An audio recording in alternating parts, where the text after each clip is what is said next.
Hello friends, स्वागत करछि मो चैनल एक्स वाई चैल लर्निंग को। तो आज आम पॉलिटीर कॉन्सेप्ट देखा जोटा कि आम मु किछिटा वीडियो रे तुमको पॉलिटीर संपूर्ण कॉन्सेप्ट भी कहीदेवी। तो आज आम Indian polity making of the constitution पढ़ा। तो मेकिंग ऑफ कॉन्स्टिट्यूशन पढ़ा पूरा इन डिटेल रे, जोटा भी एग्जाम पॉइंट ऑफ व्यू रे आगामी एसआई परीक्षा बहुत इंपोर्टेंट रोचे। तो स्टार्ट करिए फास्ट क्लास। तो देख कौन होता तो 1936 मसीह जो एम एन रही सॉरी 1934 मसीह जो एम एन रही कन्स्टिट्यूशन आसेम्बली तैयारी करने को गोटे नारा देले। से कम्युनिस्ट मूवमेंट करते communist movement in India. The pioneer of the communist the idea of constitution assembly. तो कन्स्टिट्यूशन असेंबली कौन ना संविधान किसी गोटे 4-5 जन लोक रे एम कौन करेंगे ना संविधान बसिकी तैयारी करेंगे। या कम हो गोटे खाली संविधान कर 1934 मसीह प्रथम थर M N Roy constitution assembly demand करते आइडिया देते। तो कौन होता देख तापर कौन होता 1936 मसीहा तो इंडियन नेशनल कांग्रेस। तो Indian national Congress for the first time officially demand कला the constitution assembly to form the constitution of India. तो 1936 मसीहा Lucknow session Congress Lucknow session रे 1936 मसीहा इंपोर्टेंट है। 1936 मसीहा कांग्रेस लखनऊ सेशन रे किए देथिले ना जवाहरलाल नेहरू। जवाहरलाल नेहरू कौन कहते कॉन्स्टिट्यूशन असेंबली डिमांड करते क्या आगे इंग्रेज सरकार। तो कॉन्स्टिट्यूशन असेंबली मैंने किछिटा लोक रे बसिक इंडियन कॉन्स्टिट्यूशन तैयारी करेंगे। तो कॉन्स्टिट्यूशन असेंबली डिमांड करते ऑफिशियली डिमांड कॉन्स्टिट्यूशन असेंबली होता। तो present constitution was framed by the constitution assembly. बर्तमान जो भारतर कॉन्स्टिट्यूशन देखुच ये आम कॉन्स्टिट्यूशन असेंबली द्वारा। अब India setup under the cabinet mission plan May 16 1964। तो कॉन्स्टिट्यूशन असेंबली आम कौटू आई ना कैबिनेट मिशन प्लान आसी मे 16 1944 जो मे 16 1946 जो कैबिनेट मिशन प्लान आसता इंग्रेज सरकार द्वारा से आमर कॉन्स्टिट्यूशन असेंबलीटा आसी। तो बुझीगला नेक्स्ट देवा तो कंपोजिशन ऑफ कॉन्स्टिट्यूशन असेंबली। गोटे मिनट हाँ कंपोजिशन ऑफ कॉन्स्टिट्यूशन असेंबली। तो ओरिजिनल कॉन्स्टिट्यूशन असेंबली था। तो original constitution assembly considered 389 member बुझे किसी मेंबर थे। तो केते जन मेंबर थे ना 389 मेंबर थे। तब हुई 292 were elected by the elected member of the provisional legislative assembly while 93 member were nominated by the princely state. तो प्रिंसिली स्टेट देखो इलेक्टेड 292 जन थे कॉन्स्टिट्यूशन असेंबली 292 टोटाल थे 389 मेंबर 292 लोक थे इलेक्टेड थे प्रोविजनल लेजिस्लेटिव असेंबली लोक मानकर नुह प्रोविजनल लेजिस्लेटिव असेंबली जोटा इंग्रेज सरकार द्वारा द्वारा इलेक्टेड थे। आउ जो थे आउ जो 93 मेंबर थे माने प्रिंसिली स्टेट माने जो राजा महाराजा माने जो स्टेट शासन करते से स्टेट राजा महाराजा मानू मेंबर नहीं कर देथिले। तो प्रिंसिली 4 रिप्रेजेंटेटिव थे came from the chief commission लिभे दिए लिखुनी एमती 4 रिप्रेजेंटेटिव थे 4 representative came from the chief commission provision Delhi Ajmer Ajmer होते क्रॉग रे ब्रिटिश बुलुकिस्तान आसते।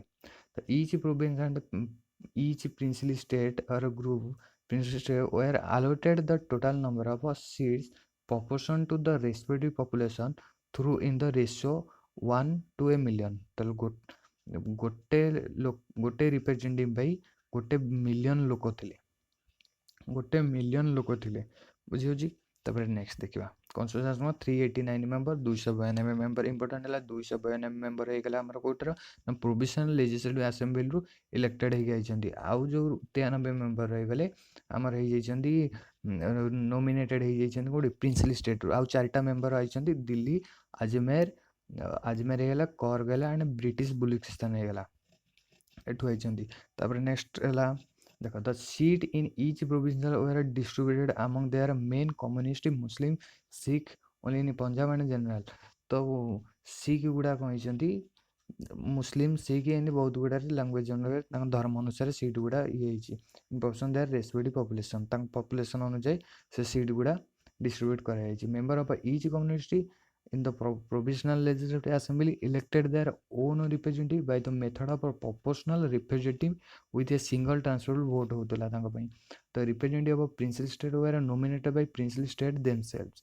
तो princely state रहले आ जो एमाने जो पंजाब जो रहला ସେମାନେ ଆମର ଇଲେକ୍ଟେଡ୍ ହେଉଥିଲେ ସିଙ୍ଗଲ୍ ଟ୍ରାନ୍ସଫର୍ ଭୋଟ୍ ଦ୍ୱାରା ଇଲେକ୍ଟେଡ୍ ହେଉଥିଲେ ଲୋକମାନଙ୍କ ଦ୍ୱାରା। ତାପରେ ନେକ୍ସଟ ଦେଖ ନୋଟ୍ କ'ଣ ରହିଲା, it is clear that constitutional assembly was a partly elected and partly nominated body ହେଇଗଲା, partly elected body and partly nominated body constitutional assembly। the member were indirectly elected by the member of the provisional assembly whose themselves were elected a limited franchise। ଗୋଟେ limited franchise କରାଯାଇଥିଲା ତାଙ୍କ ପାଇଁ, ଯେମିତି ଏବେ ଅଡଲ୍ଟ franchise ଭୋଜ୍ କରୁଛି ସେମିତି limited franchise କରିଥିଲା, ସେମାନେ ପ୍ରୋଭିଜନାଲ୍ ଆସେମ୍ବଲି ସିଲେକ୍ଟ କରିଥିଲେ। ନେକ୍ସଟ ଦ ଫାର୍ଷ୍ଟ ମିଟିଂ କେବେ ହେଲା ଦେଖ, the first meeting the constitutional assembly took place on December 9, 1946। ତ କନଷ୍ଟିଟ୍ୟୁସନାଲ ଆସେମ୍ବଲିର ପ୍ରଥମ ମିଟିଂ ହେଇଗଲା ଡିସେମ୍ବର 9, 1946। ତ କ୍ୱେଶ୍ଚିନ୍ ପଚାରିବ କନଷ୍ଟିଟ୍ୟୁସନ ପ୍ରଥମ ମିଟିଂ କେବେ ହେଇଥିଲା ନା December 9, 1946 with doctor Sachindranath Sinha ଥିଲେ the oldest member following the franchise parties. ତ କନଷ୍ଟିଟ୍ୟୁସନ ଆସେମ୍ବଲି ଗୋଟେ ଇଏ ଥିଲା, ଗ୍ରୁପ୍ ଥିଲା ଯେଉଁଥିରେ ଆମର 389 ପିପୁଲ୍ ଥିଲେ। ତ ତା ଦେହରୁ ଡକ୍ଟର ସଚିନ୍ଦ୍ରନାଥ ସିହ୍ନା ଥିଲେ the oldest member of the following franchise parties. Sachindranath आज इट्स इंटरिम प्रेसिडेंट किए गले डॉक्टर राजेंद्र प्रसाद गले एंड एच.सी. मुखर्जी हेले interim were elected as president and vice president. Interim president and vice president किए डॉक्टर राजेंद्र प्रसाद और एच.सी. मुखर्जी गले वाइस प्रेसिडेंट। तो respectively December 1, 1946 लिखा पड़ो। हाँ, डिसेम्बर 1, 1946 गला बी.एन. राव को अपॉइंटेड कराला कॉन्स्टिट्यूशन एडवाइजर। तुम कह कॉन्स्टिट्यूशन एडवाइजर क्या कराला ना बी.एन. राव को, केबे ना डिसेम्बर 11, 1946 मसीह। तो क्लीयर है। नेक्स्ट देखा देख ऑन डिसेम्बर 13, 1946 डिसेम्बर 13, 1946 कौन है Jawaharlal Nehru move this historic objective resolution देले the assembly it laid down the जोड़ा प्रियम्बुल नाम आगू पड़ो प्रियम्बुल ऑब्जेक्टिव रिजोल्यूशन जो देते it laid down the fundamentals and philosophy of the constitution structure. Jawaharlal Nehru जो देले ऑब्जेक्टिव ऑफ रिजोल्यूशन तो यहाँ होगा आमर फंडामेंटल एंड फिलोसफी होगा आम Indian constitution. It was universally adopted by the assembly on January 22, 1947। तो जवाहरलाल नेहरू जो ऑब्जेक्टिव रिजोल्यूशन इंडियन कॉन्स्टिट्यूशन केबे अडॉप्ट कला जनवरी 22, 1947। ये मॉडिफाइड वर्सन रहा प्रियम्बुल। तो आगू को यहाँ प्रियम्बुल रो मॉडिफाइड वर्सन। तो ये ऑब्जेक्टिव रिजोल्यूशन देखिए आगू प्रियम्बुल माने प्रस्तावना इंडियन कॉन्स्टिट्यूशन प्रस्तावना तैयारी प्रेजेंट कॉन्स्टिट्यूशन बर्तमान प्रस्तावना देखिए से भाया change by the India by the independence act. तो इंडिया इंडिपेंडेंस एक्ट द्वारा कौन कौन चेंज है तो इंग्रेज सरकार द्वारा इंडिया इंडिपेंडेंस एक्ट आया। तो जो after assembly of the Mountbatten plan June 3, 1947 Mountbatten plan होता जो थी कि आमर इंडिया पाकिस्तान डिवाइड होता for the partition of the country. The representative of most of the other princely state took their seats in the assembly. तो other princely state जो थे से मैंने जॉइन कर एथरक जॉइन करगले। The member of the Muslim League from India dominion also enter the assembly. तो मुस्लिम league dominion भी ये आसिक जॉइन कले। The Indian Independence Act 1947 has made the following 3 changes in the position of the assembly। तो Indian Independence Act 3टा changes कला। कौन कौन changes कला देखा। तो फर्स्ट चेंजेस कौन कला the assembly was made a full sovereign body रहा संप्रभु बॉडी रहा माने से असेंबली आम जो इंडियन कॉन्स्टिट्यूशन असेंबली रहा से क्या ऊपर निर्भर कलानी निजे संप्रभु रहा which could from a constitution it pleased the act empire the assembly to abrogate. तो इंडिया इंडिपेंडेंस एक्ट द्वारा प्रथम चेंज यह जे असेंबली की सोवर्जियन करागला इंडियन जो कॉन्स्टिट्यूशन असेंबली की। तापर alter any law made by British Parliament in relates to India. तो ये जो इंडिया पार्लियामेंट बा कॉन्स्टिट्यूशन तैयारी करेंगे ये जो लोक ये ब्रिटिश जो मान जो लॉ तैयारी करते ताकू भी मॉडिफाई करेंगे। तो असेंबली की फास्ट चेंजेस यहाँ दिहला इंडिपेंडेंस एक्ट द्वारा। सेकेंड चेंजेस कौन थी बहुत बड़ थी ଜାଣିଥିବ ଇଣ୍ଡିଆ ଇଣ୍ଡିପେଣ୍ଡେନ୍ସ ହେଇଗଲା 1947 ତ ଇଣ୍ଡିଆ ଫ୍ରି ହେଇଗଲା ଇଂରେଜ ମାନଙ୍କଠୁ 1947 ମସିହାରେ। ତ ସେକେଣ୍ଡ ତାଙ୍କୁ ଦିଆଗଲା ଯେ ଇଣ୍ଡିପେଣ୍ଡେନ୍ସ ଆକ୍ଟ ଦ୍ୱାରା ଇଣ୍ଡିଆ ଫ୍ରି ହେଇକି in other words to separate function ରହିବ were assigned to the assembly. ଆସେମ୍ବଲିରେ ଦୁଇଟା ସେପାରେଟ୍ ଫଙ୍କସନ୍ ଦିଆଗଲା, that is making of a constitution for free India and enacting ordinary laws for the country. ତ ordinary law ଯେଉଁ ତିଆରି କରିପାରିବ କଣ୍ଟ୍ରିକୁ assembly ମେମ୍ବରକୁ ପୁରା ପାୱାର ଦିଆଗଲା। This two tasks were to be performed on separated days, ତ ଅଲଗା ଅଲଗା ଦିନ କରିବ। ଦସ୍ the assembly became the first parliament of free India. ତ ଏଇ ଆସେମ୍ବଲି କି first parliament of free India ବୋଲି କୁହାଗଲା। ତାପରେ ଡୋମିନିଅନ୍ ଲେଜିସ୍ଲେଚର ଦିଆଗଲା। ଡୋମିନିଅନ୍ ଲେଜିସ୍ଲେଚର, ଡୋମିନିଅନ୍ ମାନେ କ'ଣ ନା ଏମାନେ ଆଇନ ଆଙ୍କ ପାଇଁ ତିଆରି କରିବେ, ଆଙ୍କ ପାଇଁ ଇଏ ଆଇନ ତିଆରି କରିବେ। ଆଉ ଯେଉଁ ସିଗ୍ନେଚର ବର୍ତ୍ତମାନ ପ୍ରେସିଡେଣ୍ଟର ସିଗ୍ନେଚର ଦରକାର, ସେତେବେଳେ କ'ଣ ନା ଲଣ୍ଡନରେ ଯେଉଁ ରାଣୀ ବସିଥିଲେ ତାଙ୍କର ସିଗ୍ନେଚର ଆଣୁଥିଲେ। ତ ଡୋମିନିଅନ୍ ଟାଟସ୍ ଦିଆଯାଇଥିଲା। Whenever the assembly met as the constitution body, it was ଆସେମ୍ବଲିଟା କନଷ୍ଟିଟ୍ୟୁସନ୍ ବଡି ଦିଆଗଲା। ତ it was chaired by doctor Rajendra Prasad, ତମେ ଜାଣିଛ। And when it meets the legislative body, it was chaired by G V Mavalankar. ତ assembly କି ଦୁଇଟା ହେଇଗଲା, legislative body କରାହେଇଗଲା, ତାଙ୍କୁ ଦୁଇଟା ସେପାରେଟ୍ କରାହେଇଥିଲା, ଦୁଇଟା ସେପାରେଟ୍ ପାୱାର ଦିଆଯାଇଥିଲା। ଗୋଟେ ଲେଜିସ୍ଲେଟିଭ୍ ବଡି କରାଗଲେ, ଆଉ ଗୋଟେ ହେଉଛି ଆମର it was chaired by doctor Rajendra Prasad. ତାପରେ କନଷ୍ଟିଟ୍ୟୁସନ୍ ବଡି କରାଯାଇଥିଲା। କନଷ୍ଟିଟ୍ୟୁସନ୍ ବଡି ଯେତେବେଳେ ହେବ ଡକ୍ଟର ରାଜେନ୍ଦ୍ର ପ୍ରସାଦ ଚେୟାରମ୍ୟାନ୍, ଯେତେବେଳେ ଲେଜିସ୍ଲେଟିଭ୍ ବଡିରେ କାମ ହେବ ଏଠି ଜିବି ମାବଲାଙ୍କର କ'ଣ କରିବେ, ପ୍ରେସିଡେଣ୍ଟ ହେଇଯାଉଥିଲେ, ଚେୟାରମ୍ୟାନ୍ ହେଉଥିଲେ। This two function continue till November 26, 1949। ତ ନଭେମ୍ବର 26, 1949କୁ ଏଇ ଦୁଇଟା ଫଙ୍କସନ୍ ଚାଲି ହିଁ ରହିଲା।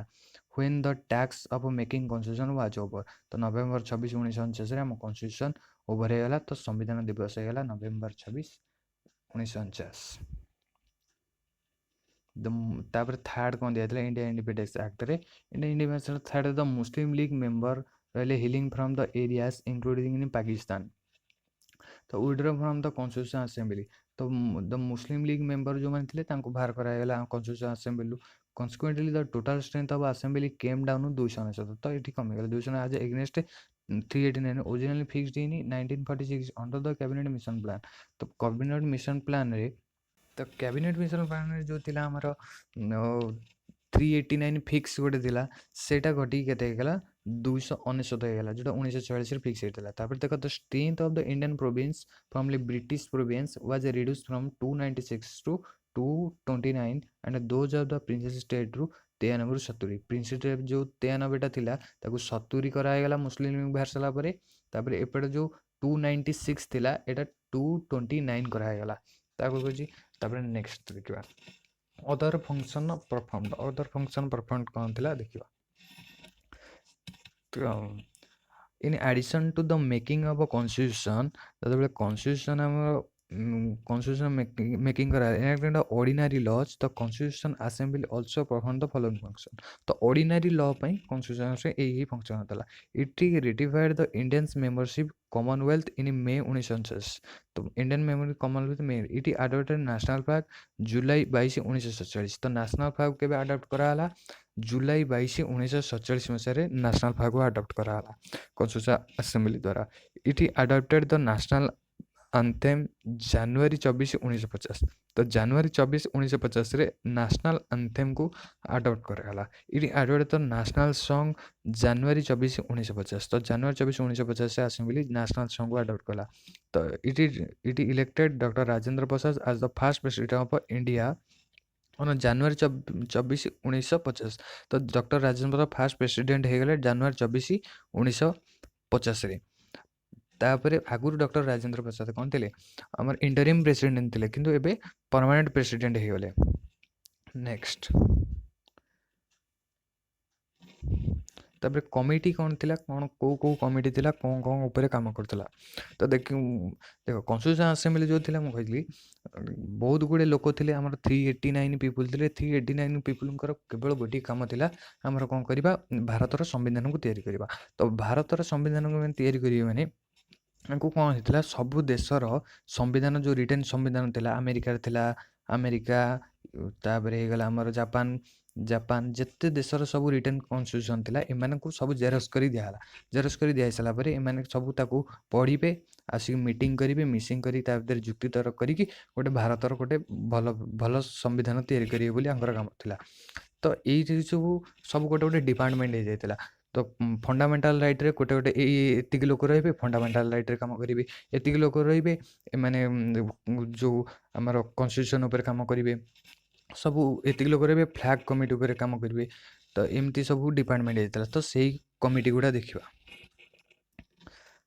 तो ये द कन्स्टिट्यूशन असेंबली अरे चल तो नहीं रहा the constitution assembly appointed a number of a committee to identify the different tax तो बहुत गुड़े टैक्स पे सब ये करथिला the constitution making out of this 8 were major committee and the other were minor committee तो से कमिटी गुड़ा को दी पाकर करथिला गोटा होची कमिटी थिला गोटा होची मेजर कमिटी थिला आ गोटा होची माइनर कमिटी थिला तो मेजर कमिटी के थिला union power committee union power committee जे चेयरमैन थिले डॉक्टर जवाहरलाल नेहरू तापर यूनियन कन्स्टिट्यूशन कमिटी तार जे चेयरमैन थे जवाहरलाल नेहरू तापर नेक्स्ट तापर union constitution committee Jawaharlal Nehru थे तापर प्रोविजनल कन्स्टिट्यूशन कमिटी आर चेयरमैन के थे सरदार पटेल तापर ड्राफ्टिंग कमिटी चेयरमैन थे doctor B R Ambedkar drafting committee chairman थे तापर एडवाइजरी कमिटी कौन थी advisory on fundamental rights and minority committee थे सरदार वल्लभ भाई पटेल थे एडवर्सरी माइनर कमिटी तापर this committee had two sub committee थे तो एडवर्सरी कमिटी दुईटे सब कमिटी थे गोटे जो फंडामेंटल राइट्स सब कमिटी जार चेयरमैन थे जे बी कृपनी तापर माइनॉरिटी सब कमिटी आंकर चेयरमैन थे एच सी मुखर्जी तापर 6 रे रूल्स प्रोसीड्यूर कमिटी ଥିଲେ ଚେୟାରମ୍ୟାନ୍ କେ ଥିଲେ ରାଜେନ୍ଦ୍ର ପ୍ରସାଦ ଥିଲେ ତାପରେ ଷ୍ଟେଟ୍ କମିଟି ବା committee of negotiating with state Jawaharlal Nehru ଥିଲେ ଆର ଚେୟାରମ୍ୟାନ୍ ଷ୍ଟ୍ରିଙ୍ଗ କମିଟିର ଡକ୍ଟର ରାଜେନ୍ଦ୍ର ପ୍ରସାଦ ଥିଲେ ଆଦର ମେନ୍ ଇମ୍ପୋର୍ଟାଣ୍ଟ ହେଉଛି ଦେଖ ଡ୍ରାଫ୍ଟିଂ କମିଟି ହେଇଗଲା main important drafting committee doctor B R Ambedkar मानक union power committee Jawaharlal Nehru मानक union constitution committee Jawaharlal Nehru मानक provisional constitution committee Sardar Patel मानक एडवर्टाइज कमिटी तो मानक सरदार पटेल थे तादे या तापर नेक्स्ट मन रख आमर फंडामेंटल राइट्स कमिटी थे जे बी कृपन थे हेड तापर ये steering committee rules procedure committee doctor Rajendra Prasad थे स्ट्रिंग कमिटी भी डॉक्टर राजेंद्र प्रसाद थे तो माइनॉरिटी सब कमिटी भी यहाँ भी इंपोर्टेंट हो S C Mukherjee minority sub committee थे तापर नेक्स्ट देख तापर माइनर कमिटी थिला तो मेजर कमिटी विषय गला माइनर कमिटी कौन है तो माइनर करते committee on the function of the constitution assembly function भितर जीवी मावलांकर चेयरमैन होते ऑर्डर बिजनेस कमिटी आदि doctor K M Munshi chairman house committee B Pattabhi Sitaramayya थे तापर आडहक कमिटी नेशनल आडहक आ national flag committee doctor Rajendra Prasad थे तो यहाँ कहीदेवी कौ लास्ट कहीदेवी कौटा इंपोर्टाट तापर हूँ नेक्स्ट हूँ special committee on examine draft constitution Alladi Krishna अमेयर आयर थे तापर क्रेडेंशियल कमिटी थे अलित कृष्ण आयर भी थे finance and staff committee doctor Rajendra Prasad थे हिंदी ट्रांसलेशन कमिटी थिला गोटे तार हेड के लिखनी प्रेस गैलरी कमिटी गोटे थिला तो 9टा कमिटी तो ये 13 ad hoc committee doctor S Varadachariar थे तापर committee on chief commission provisions B Pattabhi Sitaramayya थे commission on linguistic provisions B Pattabhi Sitaramayya भी थे ये expert committee of financial provision तापर आड हक कमिटी थे supreme court Sardar S Varadachariar थे चेयरमैन थे तो इंपोर्टाट कौन कौन हो तो इंपोर्टाट हो फास्ट जो 3-4टा थी आम इंपोर्टाट से आमर थी order business committee doctor K M Munshi committee on the function constitution assembly G V Mavalankar function committee तापर हाउस कमिटी प्रतिभा सीतारमैया तापर हूँ ad hoc committee doctor Rajendra Prasad special committee हो एग्जाम ड्राफ्ट कन्स्टिट्यूशन ड्राफ्ट किए देते अलित कृष्ण आयर देते तापर flag committee credential committee Alladi Krishna Ayyar तापर finance staff committee doctor Rajendra Prasad है एतक सब इंपोर्टाट तो among the committees of the constitution assembly the most important committee was the drafting committee तो मोस्ट इंपोर्टाट कमिटी हूँ ड्राफ्टिंग कमिटी जोटा आम डिटेल देखे तो ड्राफ्टिंग कमिटी टोटाल मेंबर थे कि 7 तो टोटाल मेंबर 7 ना मन रखा चेष्टा कर तो ड्राफ्टिंग कमिटी होची व्हिच ब्रो the responsible for the draft constitution was appointed on August 29 1947 it is a member ओआर तो ओसातेडा तो ड्राफ्टिंग कमिटी क्वेश्चन पचारे ड्राफ्टिंग कमिटी केबे अपॉइंट कराला तमे कहबो अगस्त 29 1947 तो केते जण मेंबर थिले तमे कहबो 7 जण मेंबर थिले कि डॉक्टर बी.आर. आंबेडकर तो चेयरमैन आगुर कहते डॉक्टर बी.आर. आंबेडकर चेयरमैन थिले तो एन गोपाल स्वामी आयर तो सेकंड मेंबर थिले एन गोपाल स्वामी आयनगर एन गोपाल स्वामी आयनगर गला अलित कृष्णा स्वामी आयर ये डिस्टिंग्विश ज्यूरिस्ट थे सी गोटे ड्राफ्टिंग कमिटी कौन थे आमर मेंबर थे तापर के मुंशी थे डिस्टिंग्विश ज्यूरिस्ट थे ये भी गोटे ड्राफ्टिंग कमिटी मेंबर थे शहीद मोहम्मद सदुल्ला थे तापर एन माधव राव को मझे कौन डेथ होगा इन प्लेस ऑफ डेथ होगा in place of B L. Mitra who resign due to in ill health तो बी.एल. मित्र आसिले एन माधव राव के बी.एल. मित्र जगार एन माधव राव आसते डीपी खातिया replaced by Krishnamachari after खातियान्स death तो खातियान जो मरीगले तो डेथ किए मेंबर होगले कृष्णामचारी तो मन रखिए बी.एल. मित्र रिजाइन दे देते एन माधव राव होते ये करदेव मन रख तो आज क्लास से सरला तुम कन्स्टिट्यूशन असेंबली यार एमसीक्यू तुमको कही नहीं आसबि नेक्स्ट क्लास रे तो तुम ये पढ़ंतु थैंक यू।